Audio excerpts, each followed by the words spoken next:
Assalamu alaikum. Surah Al-Israa, verses 87 through 96. We're almost finished. Tomorrow we'll finish Surah Al-Israa, inshallah. And of course, you've done your preparation by reading the translation, inshallah. أعوذ بالله من الشيطان الرجيم. بسم الله الرحمن الرحيم. إلا رحمة من ربك إن فضله كان عليك كبيرا. قل إن اجتمعت الإنس والجن على أن يأتوا بمثل هذا القرآن لا يأتون بمثله ولو كان بعضهم لبعض ظهيرا. ولقد صرفنا للناس في هذا القرآن من كل مثل فأبى أكثر الناس إلا كفورا. وقالوا لن نؤمن لك حتى تفجر لنا من الأرض ينبوعا أو تكون لك جنة من نخيل وعنب فتفجر الأنهار خلالها تفجيرا أو تسقط السماء كما زعمت علينا كسفا أو تأتي بالله والملائكة قبيلا أو يكون لك بيت من زخرف أو ترقى في السماء ولن نؤمن لرقيك حتى تنزل علينا كتابا نقرأه. قل سبحان ربي هل كنت إلا بشرا رسولا. وما منع الناس أن يؤمنوا إذ جاءهم الهدى إلا أن قالوا أبعث الله بشرا رسولا. قل لو كان في الأرض ملائكة يمشون مطمئنين لنزلنا عليهم من السماء ملكا رسولا. قل كفى بالله شهيدا بيني وبينكم إنه كان بعباده خبيرا بصيرا. I think I'm losing my voice. You know, we only have a couple more days, 2 or 3. It sounds really scratchy and hoarse, but it's enough to read Quran to you and to give you commentary. Now, there's a very interesting memory. I always get memories. It's like when you read Quran, your brain cells twinkle and shine, and they open up everything in there more. Actually, it's the truth. Arabic on your tongue is a miracle. That's why it's called the truthful tongue. The clarifying tongue. The tongue that has no iwaja. Iwaja is like something crooked in it. Go back to my lesson where I give you the 11 verses where Allah describes the miracle called the Arabic tongue. Lisanun Arabiyyun Mubin. The clear Arabic tongue. May Allah open this clear Arabic tongue to the Turks who had it and lost it, pretty much, except by just memorizing and reciting, but they don't use it. And also, we would like him to open it to the Iranians, Farsi, Persians, because they also had it and lost it. So that's why I'm going to concentrate right now with you on this word, and you will be surprised. The word we're going to talk about is called yanbu'a.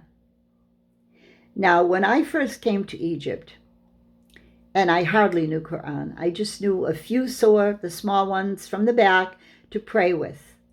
Exactly what were they? They call them the three quls. Qul a'udhu bi rabbin nas, qul a'udhu bi rabbil falaq, and qul huwa Allahu ahad. Literally, that's all I knew when I first came to Egypt. So people were excited that I was a Muslim revert, and they all wanted to tell me so many things just to help me so that I would learn, because I was an American newbie, as they say, and I was 40 years old, so it was a miracle for them that I was 40 years old when I entered Egypt, because the sheikh would say, oh, that's the sign of Nubuwah, the prophets when they were 40 years old, and so forth and so forth. This word yanbu'a, it wasn't a sheikh that told me this, just a regular person, said, did you know there is a pharaonic reference in the Quran from the language of the pharaohs? And I said, no. And I was excited. They said, yes. The word for water is yanbu'a, because it sprouts up from the earth. And it's a pharaonic word.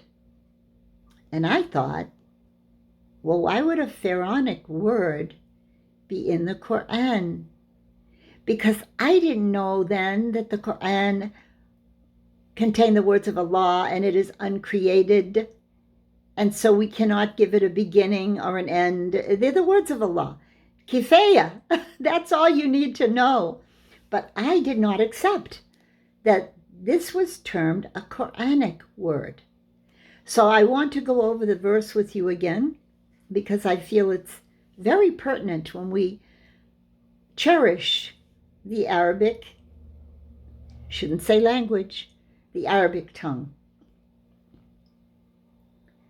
أعوذ بالله من الشيطان الرجيم بسم الله الرحمن الرحيم وقالوا لن نؤمن لك حتى تفجر لنا من الأرض ينبوعا.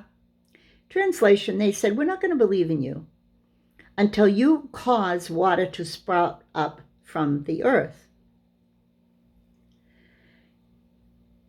That's not the point, because you've read the translation. I want to go on with the other very important thing in this page, or on this page. So just remember, everything in here are the words of Allah. Don't call them the pharaonic words. However, just as an aside, later on, 20 years later, when I knew Arabic, someone told me that the hieroglyphics and all of the things that we thought we knew about ancient Egypt were kind of like made up. You know, that Rosetta Stone and those French people that came over and decided that they were going to teach you your civilization and told you that it was pharaonic and so forth. Someone told me that those words were Arabic. So now you see, right now we're at a juncture where we have to just ask Allah to help us. You know, my goal is to teach Arabic to everyone, especially my kaum. But it's a little bit difficult to do that here in Florida. Maybe it's here in America, because they don't want you learning this. They really don't. It's okay to teach it to the sons of the native speakers and daughters. But teaching it to converts, I'm fasting. I don't want to say much else. You think you're going to stop it? Silly you. That's all I can say. Anyway, I want to go on to another very pertinent verse here that is very current. Now, I'm going to preface this. You know, I'm fasting, and we have to be very careful what we do with our tongues, more than usual, because Prophet Muhammad said it's going to, what did Prophet Muhammad say? And he held his tongue, and he said, this and that, your genitalia, will lead you to the fire. So we have to be quite aware of our tongues, right? But we also have to be quite aware about what Allah says to us. So this last verse struck me because I just finished a conversation with a close Muslim friend who has been, a very important person in my life ever since I reverted. And we were speaking about what's going on with the Iran war, what's going on with, who is he dead or not, and just many big topics that I hadn't spoken to her in perhaps over a month. And it's important that I reference why I called her, because I discovered today that the opening of Sicily, which is southern Italy, was done at the hands of the Amazigh, those Berbers from northern Morocco. And they have been known to be Islamic warriors for quite a long time, but they have a special language that they use. And many people accuse them of being Yehud, and, I don't want to go through this. It's an historical trail of tears, and it's not for my students, because you're barely just learning the Quran in Arabic and Aqidah and Tafsir, but I just wanted to preface this with my conversation with her. And I said, when before I was Muslim, people would tell me that the Amazigh were Jews and they hated Arabic. And I said, I didn't know anything about the story of the Amazigh and how they were actually Islamic warriors. I don't want to go into too much detail, but she said, yes, you see how they lie. People lie, and all they want to do is separate the truth and make the good people not even recognize the other good people and make you enemies, to cut you into pieces. And in Arabic, we say, faraq tas'ud. In English, divide and conquer. So what does that have to do with this last verse and where we are now? There is a big effort, push, in the past week to bring scholars on and teach you the history of the Shia, all of them, all the different factions, especially the Twelvers. They call them the Twelver Shia, who are the largest group. They call them Ithnata Ashra Shia, and they are those who rule Iran now.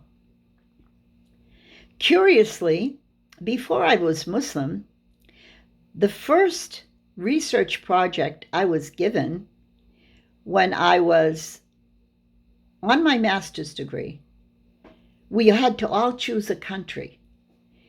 And the professor wrote 50 countries on the board. And he said, choose which one you would like to do to the class. So I chose Iran. And he said, oh, so you want to specialize in the Twelver Shia? And I said, I don't know. I just think Iran is a pretty cool place. It's beautiful. And I had a friend that was in college before, was it master's? I forget. She was from Iran, and her mom cooked the best food. I'll never forget that food when I was invited for dinner. And that food really, if you have home cooked from a real Iranian mom, you'll never want to eat any other food. I'm sorry, Egypt, but it's a fact. So I'm prefacing this last verse because now we're in a very crucial phase where we don't know which side to be on, or we don't know who we are. I'm an American national, but I certainly don't agree with the onslaught for the sake of Israel of this war. It's a travesty. It's a sin. It's a crime. What can I say? So my friend and I were discussing this, and she was saying, you really have to not take sides. We're all Muslim. We all read Quran.